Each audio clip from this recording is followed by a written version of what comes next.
Thank you so much, everyone, for joining us. Again, welcome to my kitchen. We are the Iowa Academy of Nutrition and Dietetics IDEA Committee. And this is our first installment of this series. So we're so excited to have you here. And we wanted to preface humanity. Since this is our first event, we're not perfect, but we're going to make this fun. We're going to have a good time. And I hope you guys enjoy it. All right. So who are we? So IDEA stands for Inclusion, Diversity, Equity. Oh my gosh, and Access. So first of all, diversity, equity, and inclusion are essential in dietetics for several reasons. Firstly, as dietitians, we work with individuals from diverse backgrounds who have different nutritional needs and challenges. It's crucial to understand and respect their unique cultural, religious, and socioeconomic factors that may affect their food choices and eating habits. Additionally, DEI in the field of dietetics helps to eliminate disparities in healthcare and in our communities, as well as the outcomes. People from marginalized communities often face barriers to accessing proper nutrition, as well as health services, and addressing these issues requires commitment. So we are here today. As IDEA, we're creating a culture of DEI in dietetics, because when we do that, we can foster innovation and creativity. And when we have those variety of perspectives and ideas, we can approach challenges in new and exciting ways. So ultimately leading to better outcomes for our patients, clients, and our community. So the vision of IDEA. So our vision is Iowa Dietetics is a safe, welcoming, nurturing, and representative space for all current and prospective dietetics professionals and the communities we serve. Our mission, as the IA and DIDEA Committee, we foster open discussion of all topics related to inclusion, diversity, equity, access, and justice. We actively collaborate across the IA&D Board and Council to ensure accountability and oversee progress toward a responsive and representative organization. And then below, as you can see, actually, sorry, go back, Ali, our board members. So we have Ali today who will be presenting. She is the IDEA chair. Natalie, I'm the meeting and events liaison. We also have Katie Wilco in our committee. She's the recruitment liaison. Vanessa Perez, the ISU student representative, and Crisia Rodriguez, IDEA team member.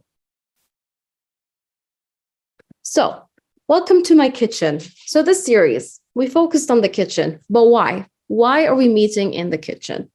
When we think of kitchens, we often think of a place where food is prepared and cooked, but kitchens are so much more than that.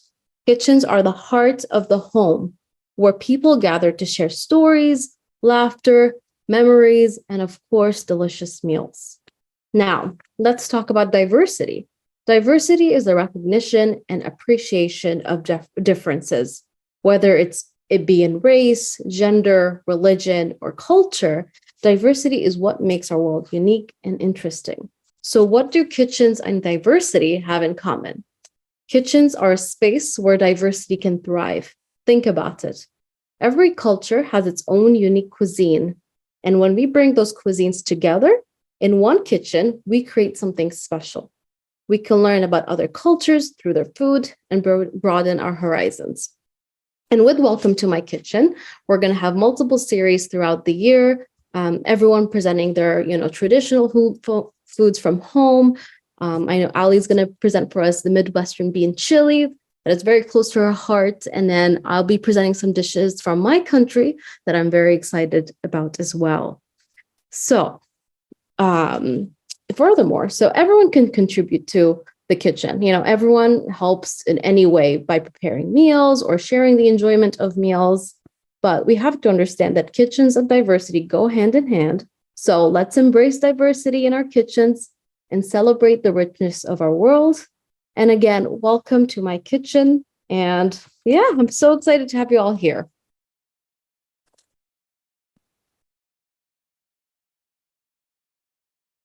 So we're just going to go over today's agenda. We're going to review some community agreements. We're also going to acknowledge that it's March and we're celebrating National Nutrition Month, which celebrates and fits our theme today. And then Ali will be presenting her presentation called Justly Nourishing People plus Planet. And then we're going to cook together a Midwestern 3-bean chili. You should have received a recipe via email. If not, I will add the link below to the comments. And then we'll wrap up and have some time for Q&A. So our community agreements. First of all, listen and learn deeply. Maintain a safe, welcoming, and brave space. Respect viewpoints different than your own. Lean into discomfort. Lead with authenticity. Let go of perfection. Again, we're embracing humanity. Step up, step back. Use I statements. And save questions for designated areas or put them in the chat for later. Does anyone else want to add anything to the community agreements at this time?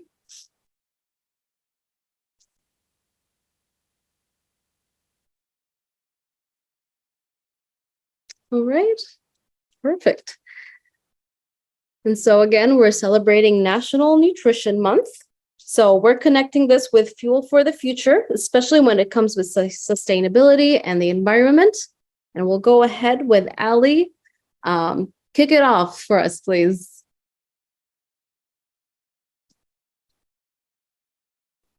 All right, I had to unmute myself, but my name is Ali Landsman. I am, again, like Natalie said, the chair of the IDEA team.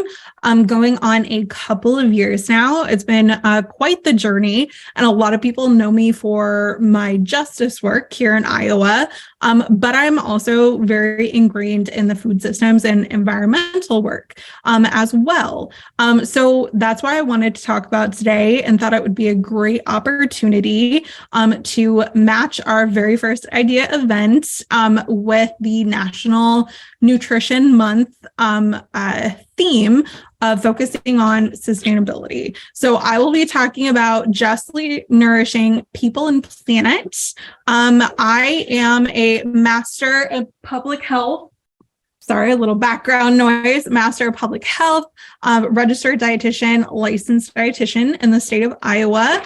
My identities are white. I'm a cisgendered woman. I'm also queer, and I am fat.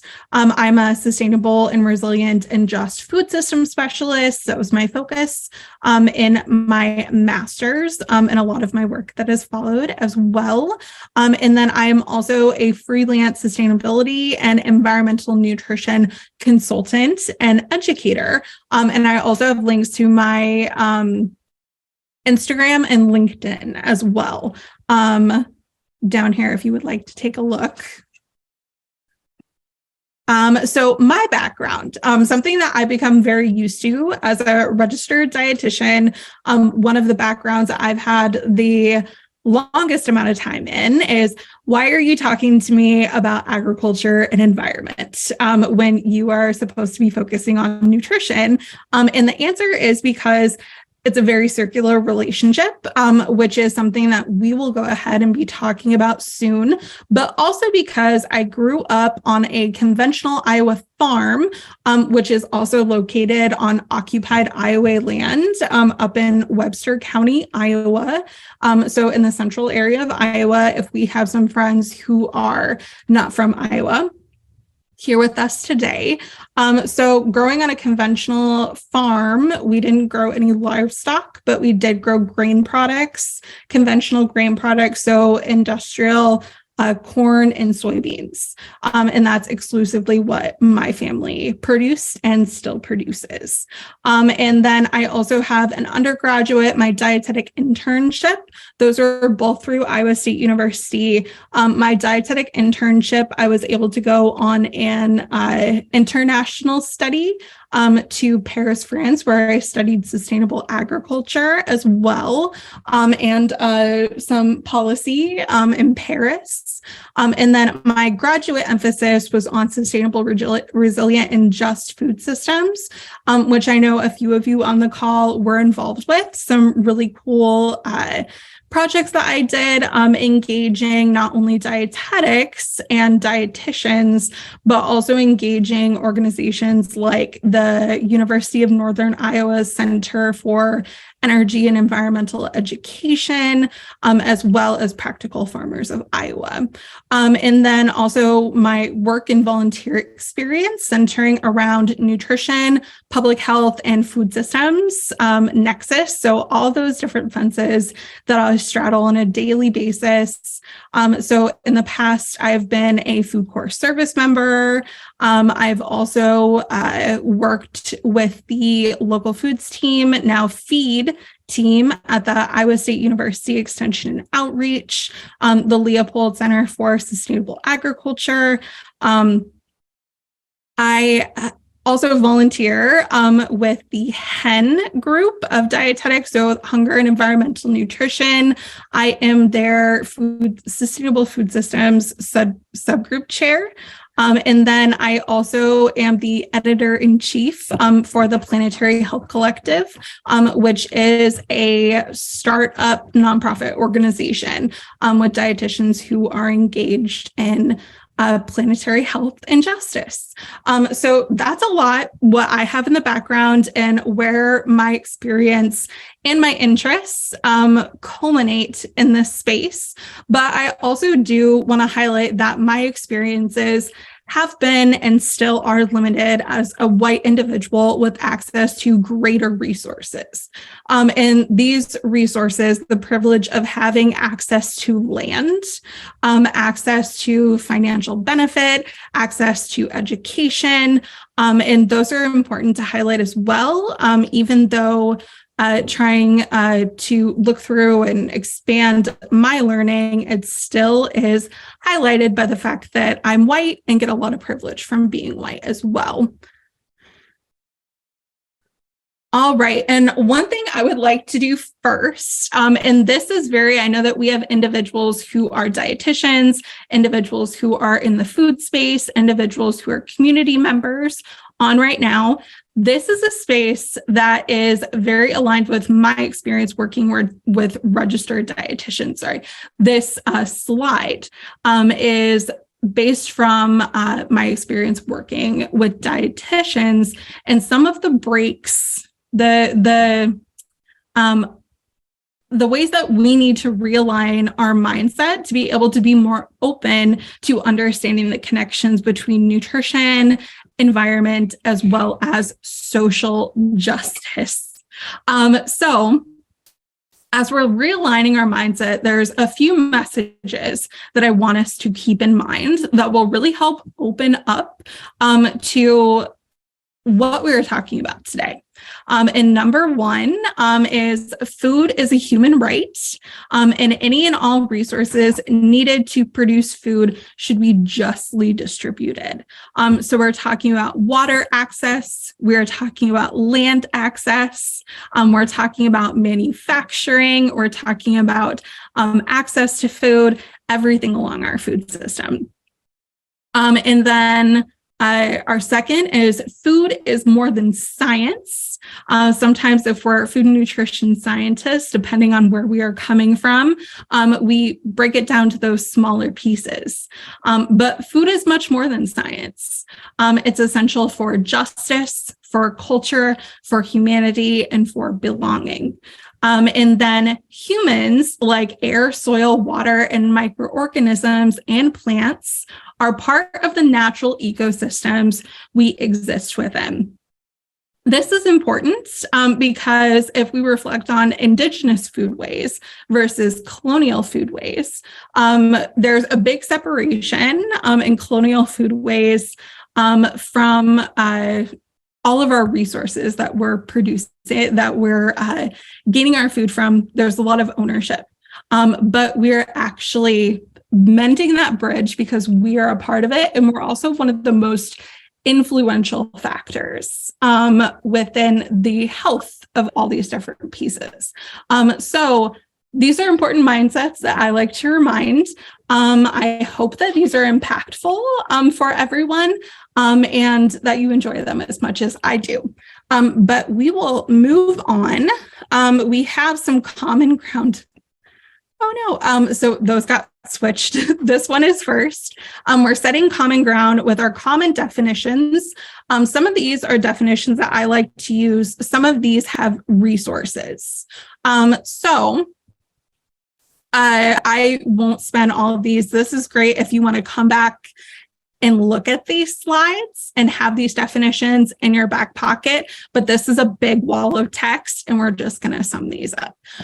So sustainable food systems deliver just access to nutritionally and calorically secure, culturally acceptable and safe food in a resilient way, so that we can keep all of our resources uncompromised for current and future generations.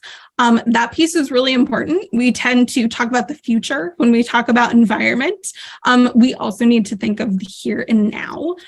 Comprehensive, holistic health, whichever camp you belong to, essentially the same thing in my mind. So a complete state of equitable and secure well-being across a broader spectrum. Nutrition security, this one is very exciting. The link here to the USDA takes you to the exciting conversations that they're having at the USDA about moving towards nutrition security. This is distinct from food security. Food is bringing calorically secure food supplies. Nutrition security is bringing nutritionally secure food supplies that everyone has access to. Highly recommend checking that resource out. But I'll be talking about, unfortunately, there is no literature with research with nutrition security yet. So I will be talking about food security as well in here too, but highly recommend going to nutrition security and checking that out. All right. And this guy, there we go. All right, so now justice, the systematic and fair distribution of sociocultural, economic, environmental, and political opportunities for all individuals and communities. And this exists in nutrition, it exists in environment, it exists everywhere. So that's what we'll be referring to with justice.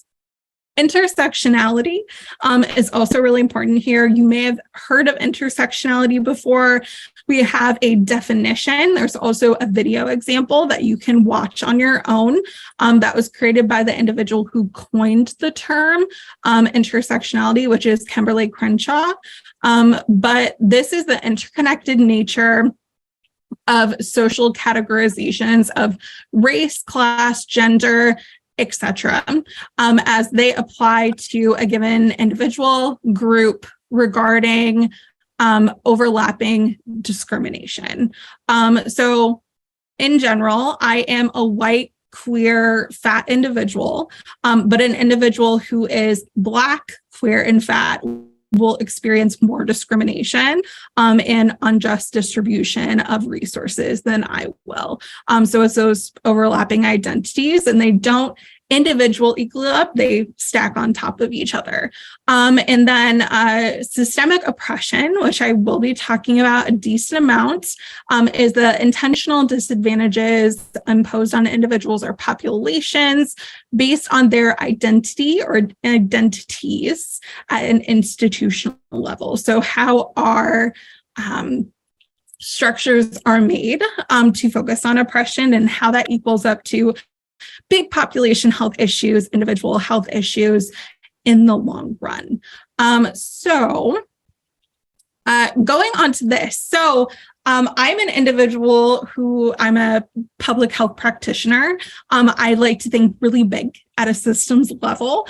So I'm going to bring it big, and then during the recipe, I'm going to bring it down a little bit more to individual, so that all of our different brain spaces can feel comfortable during this, and hopefully, add a little bit of a challenge as well.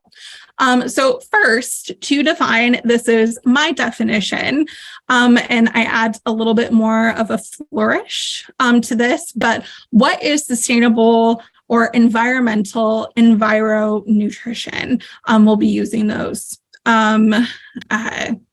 We'll be using those interchangeably through this. Plus, what does it have to do with justice?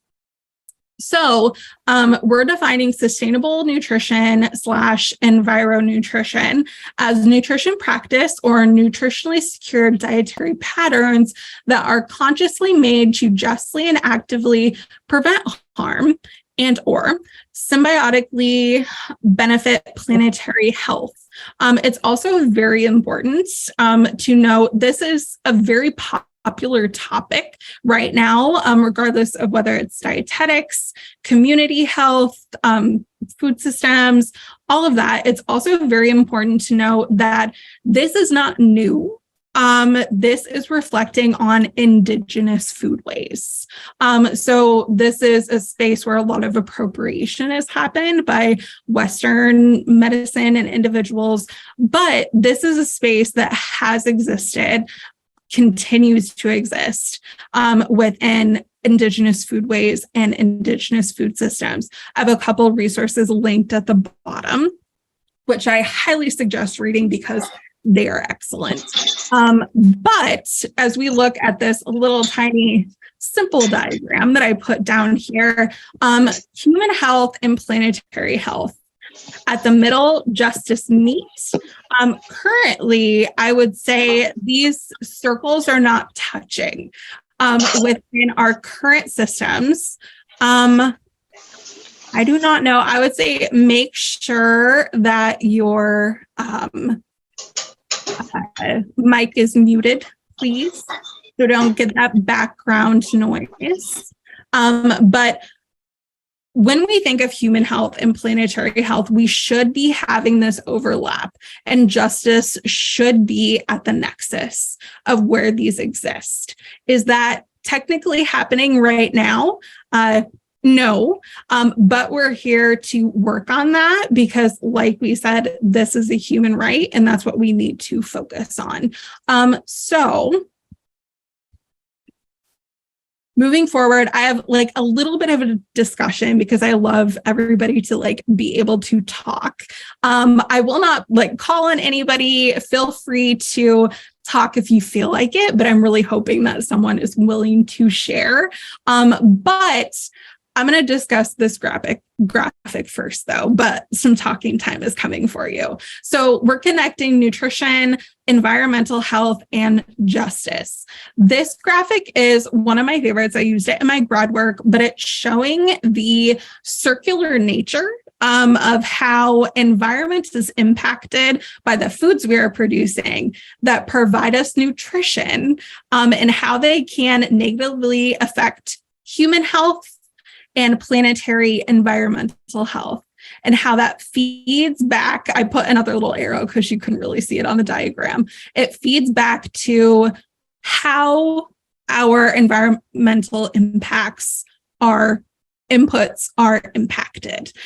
So we're starting over here with our environmental inputs. We have soil quality, water quality, arable land. That means land that food can be produced on. Weather patterns, seasonality, temperature. That gets put into our food system. So we have our food supply, how our food is produced and then processed to get to us. And then it goes to our food environment. One more that I would add here that isn't on here is food acceptability. And that means acceptable for cultural food practices and norms. At the moment with our agriculture system, we don't have great diversity in our foods that we're producing, especially in Iowa, just reflecting on this state. We produce an immense amount of agricultural product, but it's not necessarily direct to consumer, because we have to import 92% of our food products across state borders. And that's really limiting our security within the state, nutrition security as well, and as well as providing a diverse amount of foodstuffs that we can eat and achieve nutrition security. And then we also have consumer behaviors, which does influence what is produced. There's also a lot of like commercial and market influence as well in that. But then these go in, they directly feed to environment, but they also influence our proximal outcomes, so our quickest outcomes that we have, which is food safety, diet, and food loss and waste. And then we have our distal outcomes, which is really where I like to focus as a systems level professional. But we have our human health and nutrition. So we have malnutrition, chronic disease based on the foods that we access, how they're produced, and foodborne illnesses. And then environment influences these as well. But we have our climate change, our pollution, our depletion of natural resources. And without those resources, we can't continue to produce. And then it goes on, and then it goes right back over here. So the conversation that I would like to have, I want to start with these two. I meant to make them faded, but I'm not great at animations. So the conversation that I would like to have is going to start with these 2 points. But over all these points, I should say, let's talk about it. Who holds the power in this scenario? And who are the people that are benefiting and experiencing the adverse effects at higher rates? So these questions right here are focusing on who holds the power and drives these effects. So when we look at our food system and our food supply chain, who has access to these resources to produce? Okay. And then who drives these markets? Who drives our food environments and consumer behavior? Who are the main consumers? And we're going with identity reflections. So does anybody have any thoughts on these 2 brackets?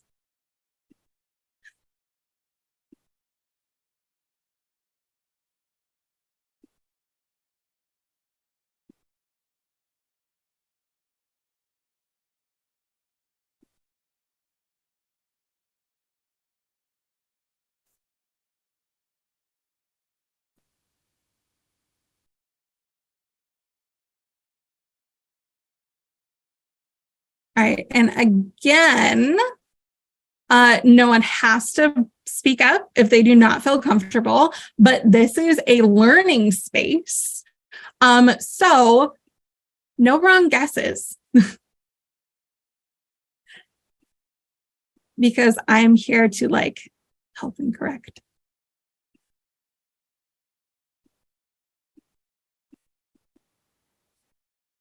Okay. All right. Well, so individuals who have access to these resources are individuals that our system benefits and is there to support.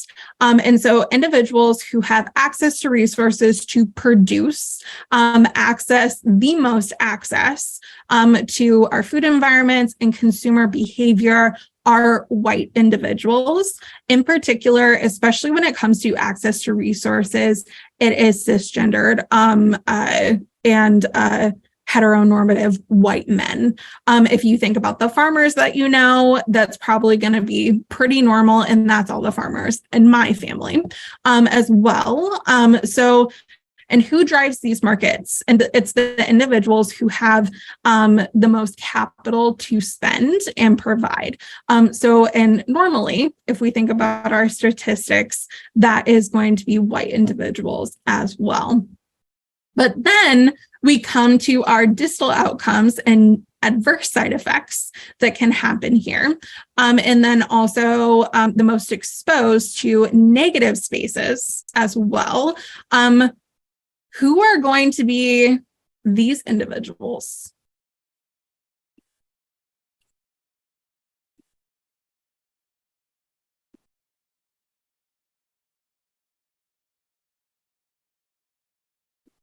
Anybody feel? Low income. Very good. Low income. Very good. I would say when we think about intersectionality, individuals who are oppressed within that system. So individuals most at risk of facing malnutrition, facing the negative side effects of pollution and water quality are individuals who are oppressed. So women, individuals in the queer community, individuals of color, individuals who are low income, and the list goes on and on and on. So that is something to think about. So we have a really big contrast here. And that's why this conversation is important to have for individuals who work in nutrition or are very interested in nutrition. All right. Oh, I do not know what happened there. I apologize. Okay. Very good. So there are some statistics here. This is kind of a little bit of a hodgepodge. All of these resources here, I highly recommend. And we're going to piece them together of why they're important. I'm going to pick a couple so we don't get super behind. But looking at the statistics, so already talked about white men owning the majority of agriculture and food production resources in the United States. It's around 97, 99%.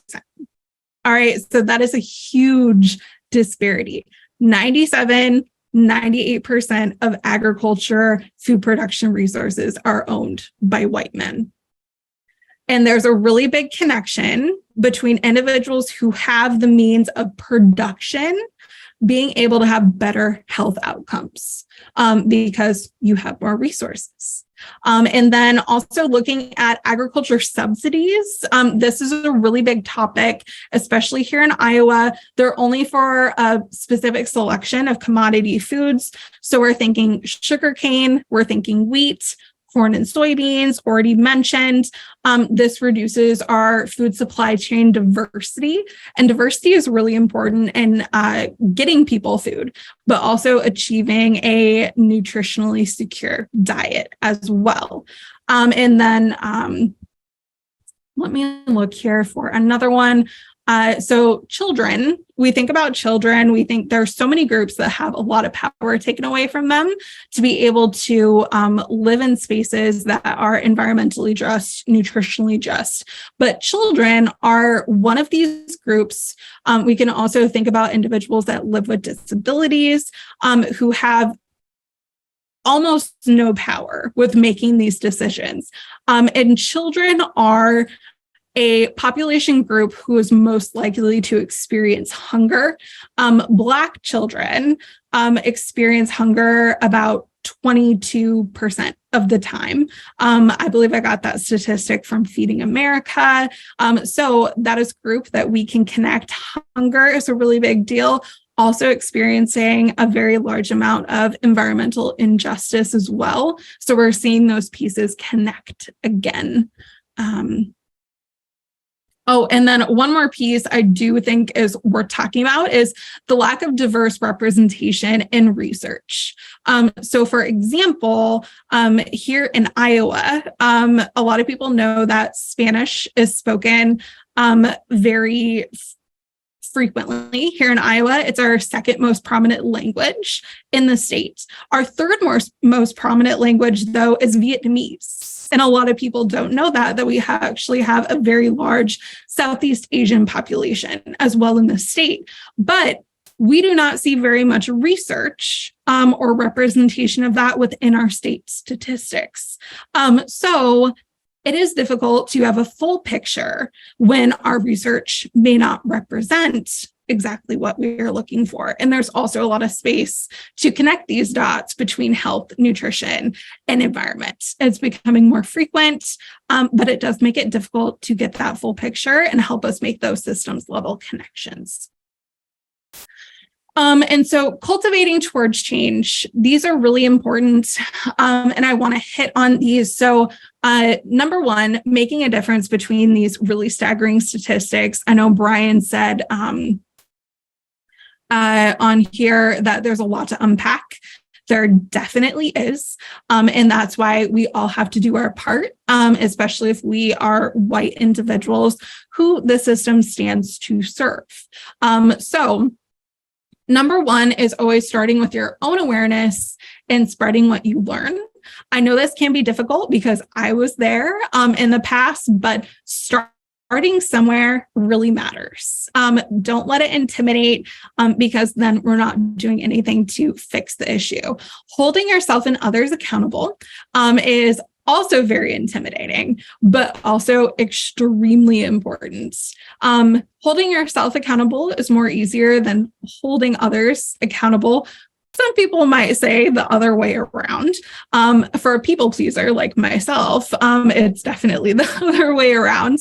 But still, extremely important to lean into those discomforts, uncomfortable situations, and pulling ourselves to make sure that we are doing what we know needs to be done and holding that accountability and holding others to that standard too, and encouraging them to learn further as well.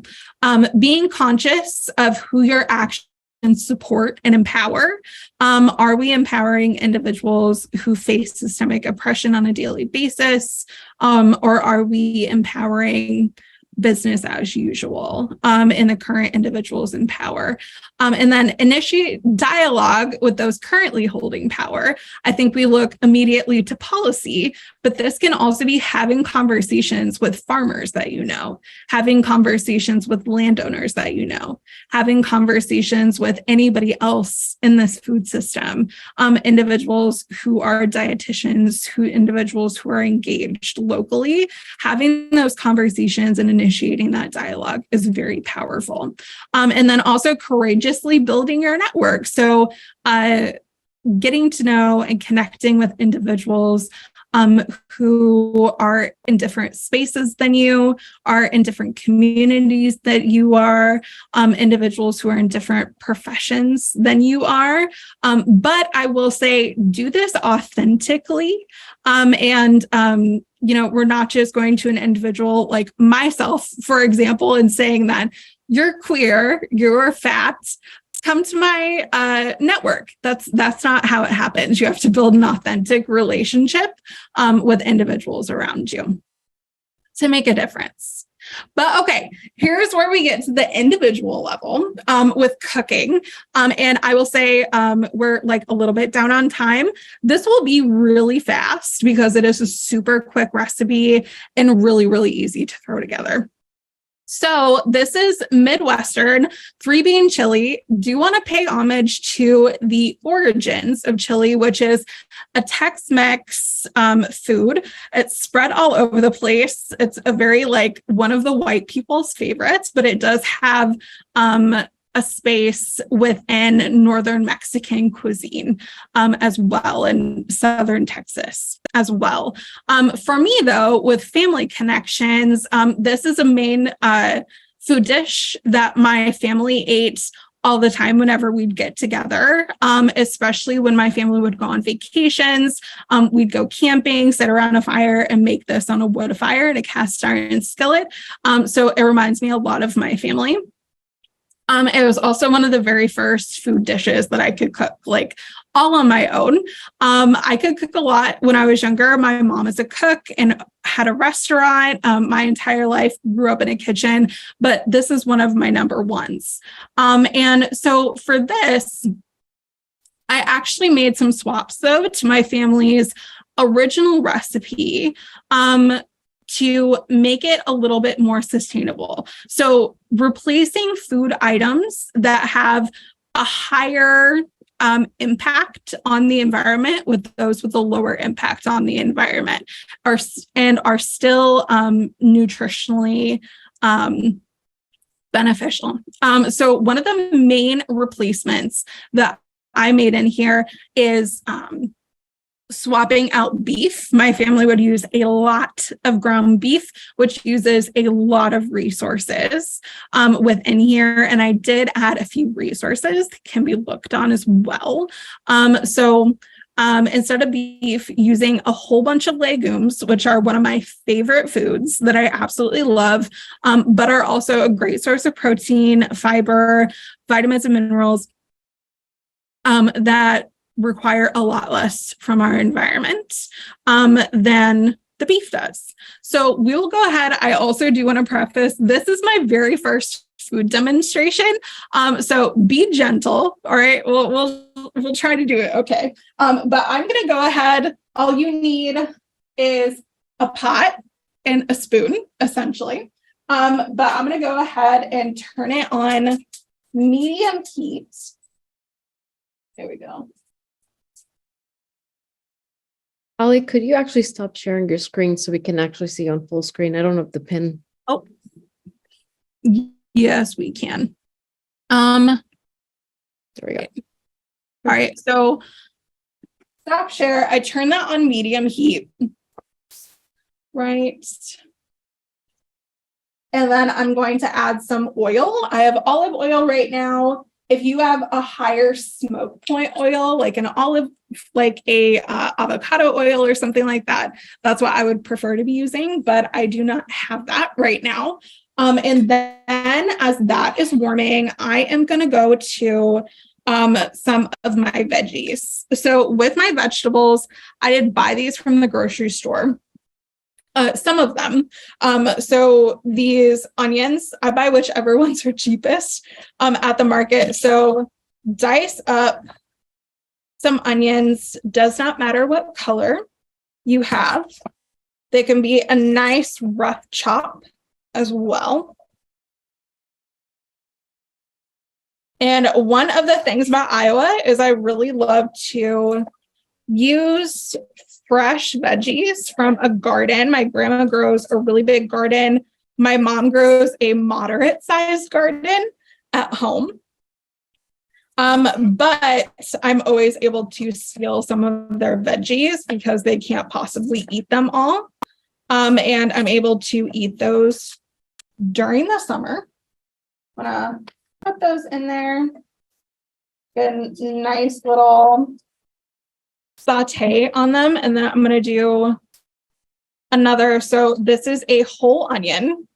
And another thing that I should preface is that in the recipe, these are guesstimations because I cook, especially with food. I also like to bake, but with food that I just cook, I do absolutely no measurements. I just go with the heart and what looks right.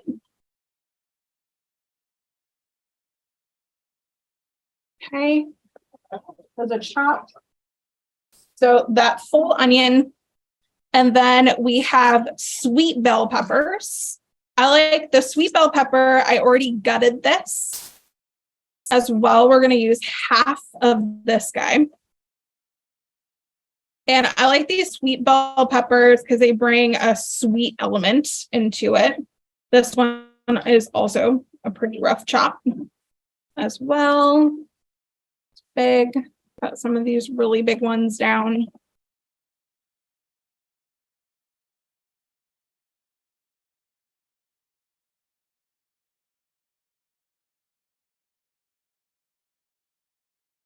Go.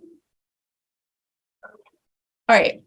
And this guy is pretty fun. I don't know if we have any people here who are fans of the jalapeno. I have quite a few. These actually are going back to last summer. There are some jalapenos from my mom's garden that I keep frozen in my freezer so that I can use them whenever I need them. And there is a lot of benefit to growing your own foods. And we equate that a lot more with a lot more environmentally helpful, environmentally supportive as well, growing in your own garden. Because if you think about it, it has to go through less steps. We don't have to do as much manufacturing. There's not as much transportation, hence a lot less environmental impact. And when I was in food corps, we engaged in a lot of different ways to be able to grow your own food, because a lot of individuals lived in a variety of environments and urban, because I was serving in Des Moines. So It came with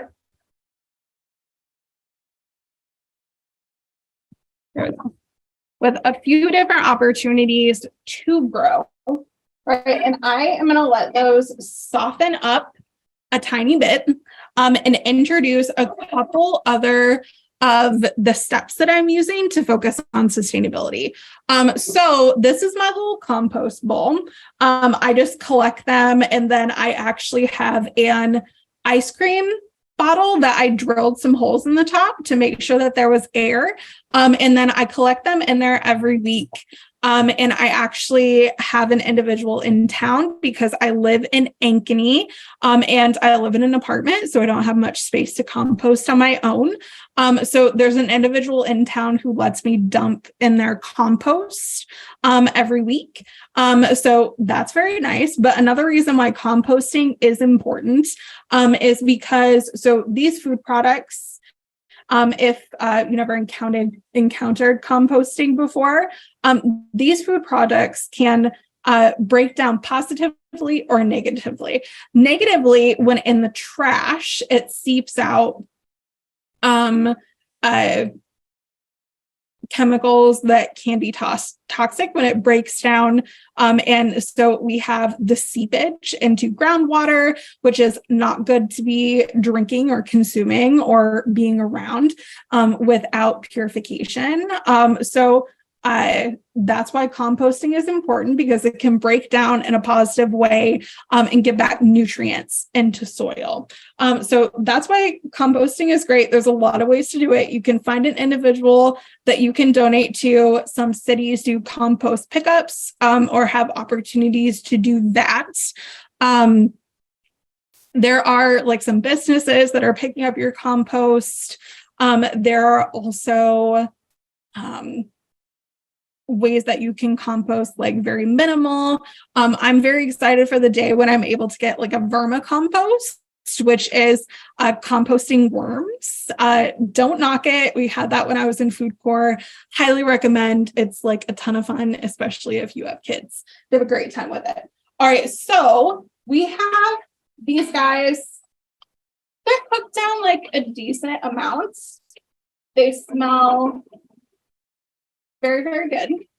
And then we're going to add in our beans, and our tomato products.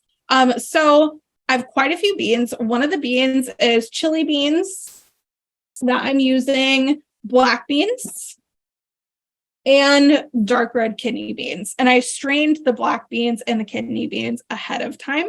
But these are all great beans. They're super easy to access. If you want to rehydrate dried beans, you can definitely do that. That is a fast, cheap option to be able to get your proteins as well. One other thing is, especially so for me, I am postgraduate, still job searching on a limited budget, and these are a great option to get canned beans that are super cheap as well.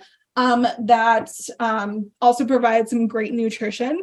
So even though focusing on sustainability and ultra processing, all those different steps of the food system may not be as beneficial for the environment, we also still have to keep into perspective what is affordable at the moment until we can bring about food systems change.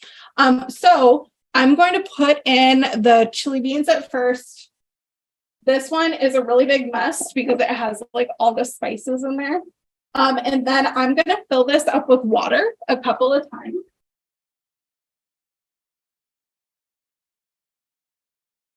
Right. Because you need water anyway. You don't want to leave any of the sauce behind. There we go. Right, and then I'm going to add diced tomatoes as well.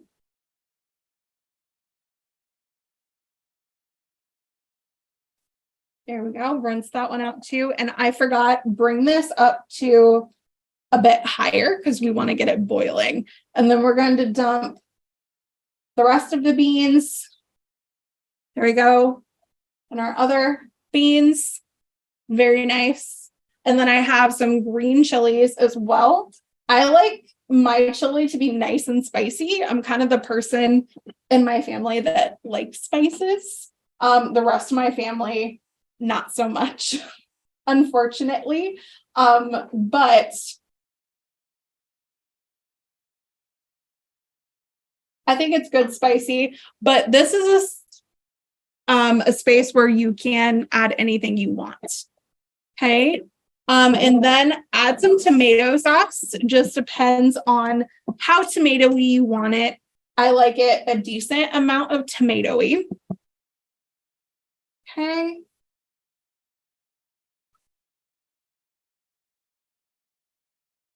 And add that in. Very nice. You shall leave it there. Right. And then garlic. This is another option to like save your time. Dump in as much garlic as you want. I like lots of garlic in mine. And then we're gonna do spices really quick. Chili powder, cumin,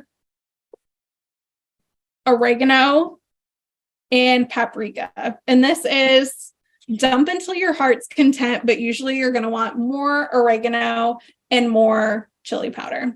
Okay. And because we are getting low on time, put in your spices and then just let it boil to the consistency that you want. And then you can serve. I always like to serve mine with a grain so we can even out those proteins, make those complementary. Rice, potatoes, bread of some sort, whatever you feel. And those always work really, really well. But let's sum some things up so everybody can get going on time. Okay. All right.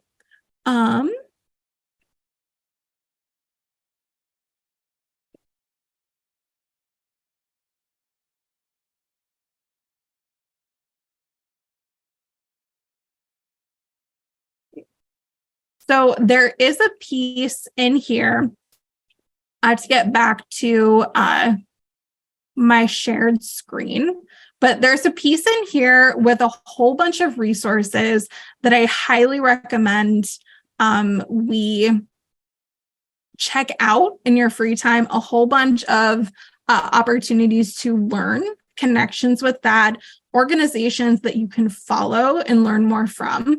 And like I said, I am limited by my view as a white individual. So a lot of these resources and organizations are led by individuals of color that I highly recommend following and learning from and taking their valuable expertise.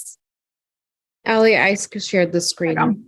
There you go. So there are a lot of opportunities, not all, some are nutrition. A lot of them are like very intersectional and very systems level. But I suggest checking those out on your own because there are a lot of options out there for you. But take it away, Natalie. All right. Well, thanks, Allie. I started prepping myself. I rehydrated my beans yesterday and I have my garlic. I'm going to cook right after we finish here. And I also, instead of canned beans, I did buy those packaged beans, like a bean medley in a bag. I wanted to try them out. I got bean medley and black beans. So I'm going to put in my chili today. So very excited. So yeah, to wrap up, just a reminder, we will receive an email after the session with an evaluation form as well as the slides. I saw a comment, will we receive the slides? Yes, you will. And then the evaluation needs to be completed if you do wish to receive a CPEU, which is still pending. And again, don't forget to follow us on social media. We are at Eat Right Iowa. And if you want to follow Allie, she has an amazing Instagram full of great posts. Her name's at the Sustainable Dietitian. You can email her and also check out her website. And lastly, join our team if you're interested, if you want to learn more, participate more, if you want to, present your kitchen and some dish that is near and dear to your heart, and as well as a topic that you feel would be relevant, let us know. Again, our contact information, you can find our email, deieatrightiowa@gmail.com. And we also have some open positions if you're interested in serving in our committee. So yeah, thank you everyone for joining. And if you have any questions, please let us know. And if you have questions right now, please feel free to share. We'll be here for a few more minutes. Thank you. Natalie, Kathy in the chat asked, what's the bean product that you mentioned and probably where'd you get it? Oh, okay. I got this from Walmart and it's called Nature's Earthly Choice. I prefer packaged products like these instead of canned. I mean, it's everyone's preferences, but I feel like I get a metallic flavor in my mouth as for some canned bean products. So I'm going to try this out today. So it's called Earthly Choice. I'll put it on the chat. And I got it from Walmart.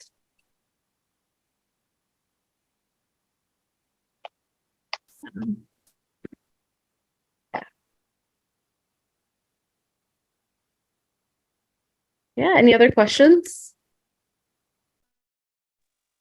Not a question, but I just seen that packaging for the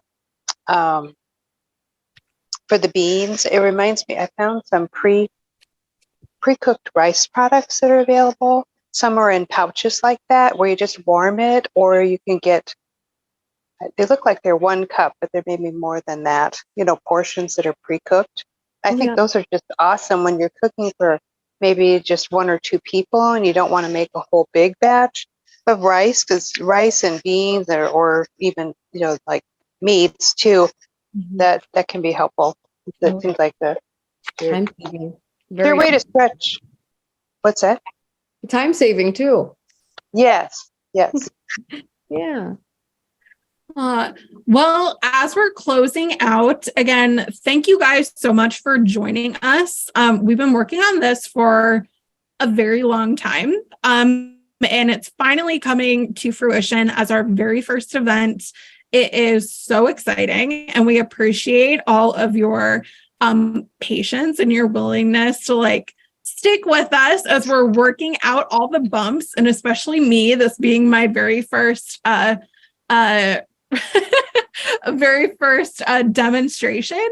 So thank you. I know that part of that was probably painful. We'll see if I do it again, but this is great. Thank you for coming to my kitchen and hearing about all of the sustainability. But again, reach out to us, reach out to the Iowa Academy, reach out to IDEA. And then also you can always reach out to me as well, or any of the IDEA members as well to have conversation. We definitely welcome that. But thank you all again so much for being with us in our inaugural event. We really appreciate it. And we're so happy you're here and learning, and we're starting these conversations.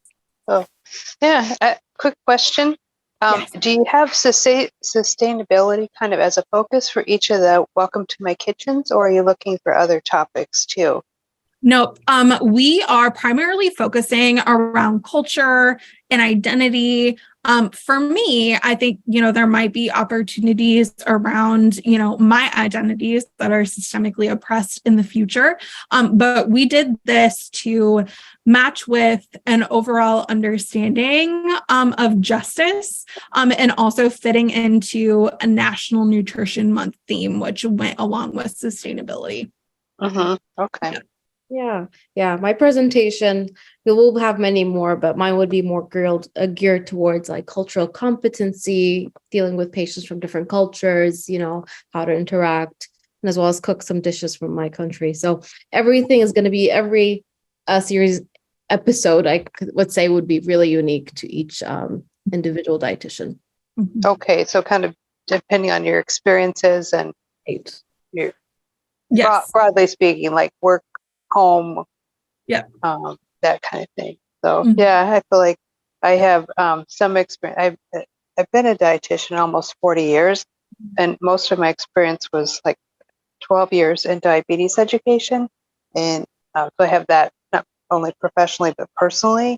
But then I've been doing things related to cancer with my husband's cancer. I have some kind of insights on things there. And then also working as a caregiver for seniors, where I go to their homes and I often have maybe a meal that I need to prepare or things like that. And so just some practical pointers, for all those, different than I had before I had all those experiences.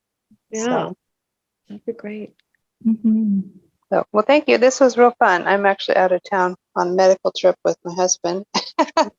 So I'm like, I could tune in to the CEU thing. This was really helpful to have that option. So, Yes. all righty. Thank you. Take Yeah, care. thank you for joining us.